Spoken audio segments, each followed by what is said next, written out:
বায়ুমণ্ডলের চাপ যে যন্ত্রের সাহায্যে মাপা হয় তাকে বলা হয় ব্যারোমিটার। এই ব্যারোমিটার দিয়ে কি করা হয়, ব্যারোমিটার দিয়ে কখন উচ্চ চাপ হচ্ছে কখন নিম্ন চাপ হচ্ছে এইগুলো জানা যায়। তো ব্যারোমিটার তো অনেক দাম, এইগুলো তো আমাদের পক্ষে কেনা সম্ভব না। তো কি করতে হবে, বাড়িতে ব্যারোমিটার তৈরি করতে হবে। তো বাড়িতে ব্যারোমিটার তৈরি করার জন্য আমার এখানে বেশ কিছু জিনিস তো প্রয়োজন হবে, সেগুলো আমি তোমাদের দেখাচ্ছি। আর এই প্রসেসটা অনেক সাধারণ, তোমরা বাড়িতে করতে পারো। অনেক জানার বিষয় আছে, তোমরা দয়া করে ভিডিওটা সম্পূর্ণ দেখো। ওকে, তো আসলে তোমাদের প্রসেসটা দেখাই। তো গাইস, ব্যারোমিটার তৈরি করার জন্য আমার কি লাগবে, প্রথমে বড় মুখওয়ালা একটা বোতল লাগবে বা পট লাগবে। তার বিশেষ করে লক্ষ্য রাখতে হবে যাতে এর মুখটা একটু বড় হয়। তো রাবারের বেলুন লাগবে, কেচি লাগবে, আর সুতা লাগবে, আর গ্লু লাগবে।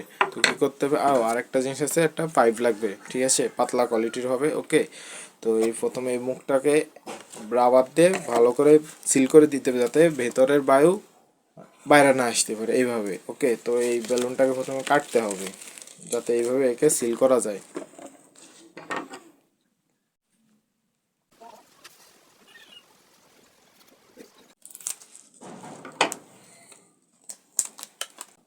গাইস, এই বেলুনটারে বাঁধার সময় একটু খেয়াল রাখতে যাতে একটু টান টান করে যেতে পারতে পারি, মানে টান টান থাকতো। ওকে,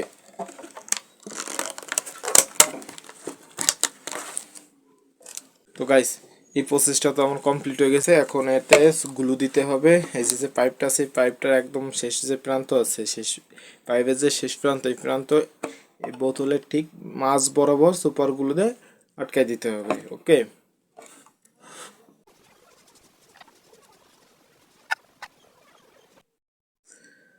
তো গাইস ব্যাস তৈরি হয়ে গেল ব্যারোমিটার। এটার কাজ সম্পর্কে তোমাদের তো বলতে হবে। এটা কাজ কীভাবে করবে, বায়ুতে যখন নিম্নচাপ সৃষ্টি হবে তখন এই পাইপটা নিচের দিক নামবে, আবার যখন বায়ুতে উচ্চচাপ হবে তখন পাইপটা উপর ঊর্ধ্বমুখী হবে। তো এটা কিভাবে ঊর্ধ্বমুখী হবে তোমাদের বলি।